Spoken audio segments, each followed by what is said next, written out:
इस शख्स का नाम कुदरतुल्लाह है और ये लक्की मरवत का रिहायशी है। ये मस्जिद में खड़ा होकर लोगों के सामने अपने दुश्मन को कॉल करता है और कहता है कि मैंने आपको माफ़ किया, आप अपने घर वापस लौट आएँ। यहाँ जनाब आपको बताता चलूँ, कुदरतुल्लाह का एक छोटा नौजवान भाई था जो दुकान पर सामान लेने जाता है। वहाँ पर कुछ झगड़ा हो जाता है और झगड़े में अगला बंदा कुदरतुल्लाह के भाई को गोली मारकर कत्ल कर देता है।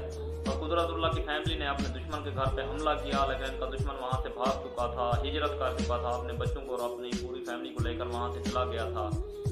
लोग ने बड़ी कोशिश की कि इनकी सुलह हो जाए, लेकिन सुलह ना हो सकी। और कुछ दिन बाद कुदरतुल्लाह तबलीगी जमात के साथ जाता है। 40 दिन तबलीगी जमात के साथ गुजारने के बाद जब वापस घर लौटा और लोगों को इकट्ठा किया, एक बयान जारी किया कि मैं अल्लाह की रज़ा के लिए अपने दुश्मन को माफ़ करता हूँ, और अपनी जेब से फ़ोन निकाल कर अपने दुश्मन को कॉल की कि आप अपने घर वापस लौट आए, मैं अल्लाह की रज़ा के लिए आपको माफ़ करता हूँ कि अल्लाह मुझसे राज़ी हो जाएगा।